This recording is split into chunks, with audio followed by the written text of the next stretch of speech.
Hello, everybody, and welcome back to my channel. I am Lone Camper, and today I am going to be doing another story time.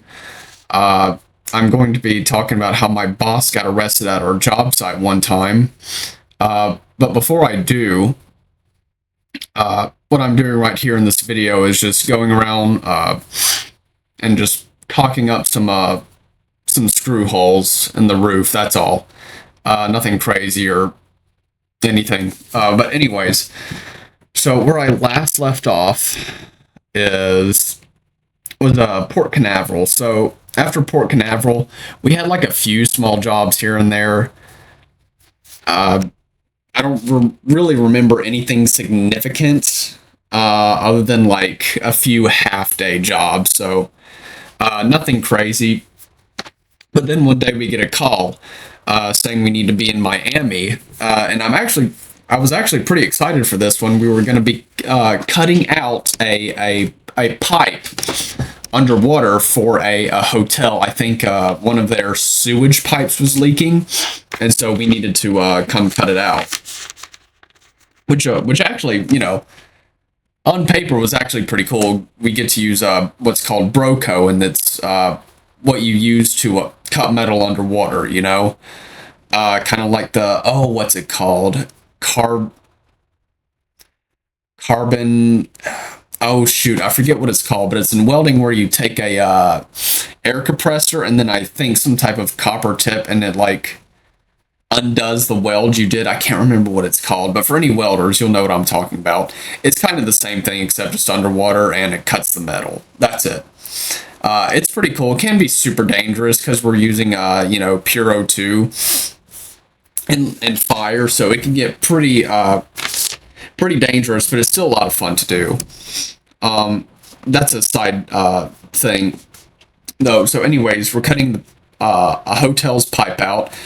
Fun fact: it was an Intercontinental Hotel. And funnily enough, the first day we were working there is when Trump pulled up. So I think this was like very early October of 2022. Yeah, early October of 2022. But anyways, we get there, set everything up, which it was a lot, but it wasn't hard. We just had to set up our dive station, our dive trailer, the crane, and then the hydraulic pump. Let's see, was there anything else? Yeah, that was it. Just for topside. The hardest thing was putting in what's called a barrier. So because we were at a hotel, and obviously the hotel being by the waterfront, we were around a bunch of civilian boats.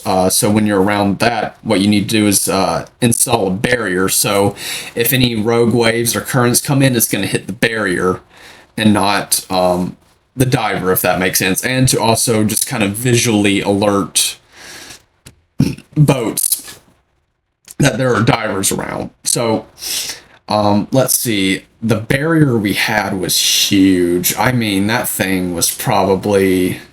I'd say 30 to 50 meters. It was huge.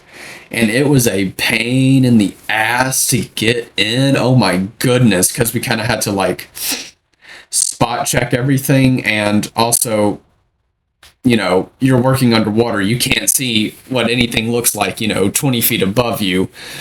So my buddy was going around. I think it took like 2 days to install this thing because its current was so strong, and like every morning we'd come back and we'd need to readjust it or screw it back into the ground or move it somewhere. It was just a giant pain in the ass. I think it took 2 days to install, but and even once we had it installed, we still had trouble with it. Like I said, every day for at least 2 hours, we would have to fix the barrier first thing in the morning, every day, even after we got it all done. It was horrid. It was so stupid. But once we finally got all that done, let's see, I went in next to locate the pipe and start dredging. And surprisingly enough, finding the pipe wasn't too difficult. when I started dredging, obviously I had to go through, I think it was like 5 feet of sand, which I know that sounds like a lot, but we had what's called a dredge, so it's you know, it's already sucking up all the silt and sand anyway, so it was really easy. I just had to sit there and make sure nothing got clogged, and I can just sit there and let all the machine do all the work, so that was really nice. It was also, like I said, really nice that we hit the pipe the first time.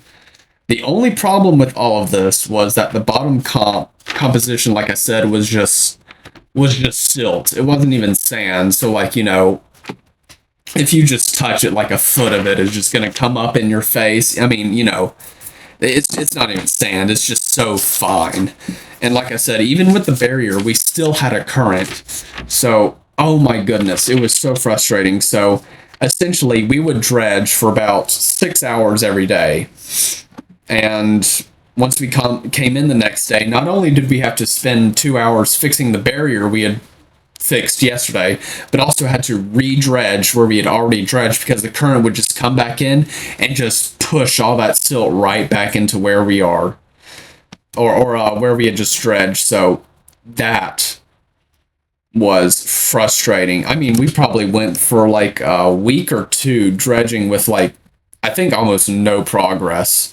Even our boss went in one day for like 6 hours straight because he was getting frustrated that we weren't, quote, working fast enough. But of course, when he came out, he was like, "Oh, I see what you guys mean." And we're like, "Yeah, you foreign motherfucker." This is still at Aquanautik, by the way.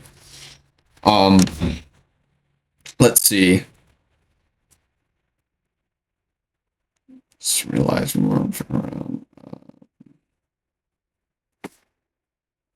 Oh yeah, so fun little story. I actually nearly got killed by I think it was a 2.5 foot fucking iguana. So this is in Central Florida, and I didn't know this, but because people just let their iguanas out and let them in the wild, dude, they've just overtaken. They've gotten huge too, man. So I was walking around at the job site one time, or at the same job site I'm talking about now. And I go under this ledge because I thought I saw a water spigot for a water hose. So I bend over, look down, don't see anything. So I'm like, okay, whatever. And as soon as I stood up, I hear like like something jumping from overhead. And then I feel something brush up against my head, and I turn around and hear this loud thump. And this iguana is just racing away, man. I'm like, oh my goodness, if I had been just a foot further away from this, what I thought was a spigot, that thing would have just ripped my head off if he landed on it, man. That was scary. Really cool, but scary too. Anyways, back to the job site. So how my boss got arrested, right? So, like I said, we were around a hotel and we had a bunch of caution tape everywhere, obviously, so nobody else would cross into the work site, keep people safe and whatnot. Well, it's this. I failed to mention this is Miami, so there's like no one with any common sense around. Like common sense is just decided to say fuck you and left that part of Florida for whatever reason. Anyways, we had people going across the barriers left and right. It was a very frustrating experience. But the one I remember the most is this fat, soft. I don't know how to describe the way he dresses. One of those people who wears like a white T-shirt with like, I don't know, crotch high pink shorts and fat as fuck. Just one of those type of dudes. Just really gross. But anyways, he was walking around across the border or cross the caution tape to try and get into the job site, and we're like, no, hey, you need to get back, nicely. He started putting up a fight, or started arguing, and finally our boss comes out and is like, hey, what is the problem? And he's like, oh, well, I need blah blah blah. They kind of started getting into it. And I will say the pink shorts dude was being a fucking dickhead. My boss actually came out and was gentle at first, but after a while he started getting frustrated. So, well, he had enough. So he literally picked the dude up and placed him behind the caution tape like a like a 5-year-old. I'm not kidding. It was awesome just to see him, pick him up like a 5-year-old. But anyways, the dude got fucking pissed and started cussing him out, started taking videos. And my boss, that's when he lost his temper. So he crossed the caution tape and tried to get the dude's phone so he could throw it into the ocean. Well, my boss's son had to like come out from the dive shack and like literally grab his dad, and I wouldn't say hold him down, but like kind of pick him up so he couldn't get any footing to move any closer. It was quite a sight to see, I've got to say, or at least what little bit I saw of it. And then they started screaming at each other in German. I don't know what was said, but I can tell it was very angry. And then after all of that pink shorts dude, yeah, he was just looking for something, man, because he called the cops, and within 5 minutes, they showed up and literally put my boss in the backseat of their car, dude. Now, he was, I guess, officially arrested, but they never took him anywhere. Like, once the situation was explained, they let him out. And I gotta say, his I don't like the guy, but his reaction to it was pretty ballin'. He came out saying, "Oh man, one less thing off my bucket list, getting arrested." I was like, you know, that's pretty cool, I guess. Not something I would do, but that was pretty neat. Let's see. Other than that, really not much else happened on the job site. We did manage to get the pipe out. Unfortunately, I did not cut it. Our boss did. That probably took like a good hour just for him to cut it out. He did it by himself.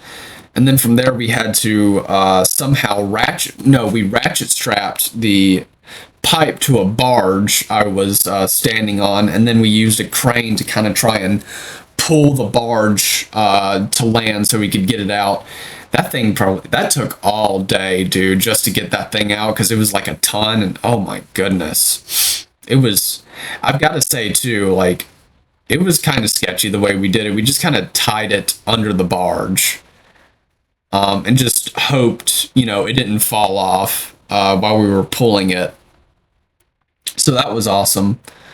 Didn't even get to finish the job either, as approval from higher ups was taking way too long, and we had to go to Germany. But I'll get into that a little bit later in the next video. Other than that, that's kind of it for this week. I'll give you guys an update Sunday as to what's been going on. But yeah, thanks for tuning in again, dudes, and I'll catch you on the flip side. Stay camping. That's so cheesy.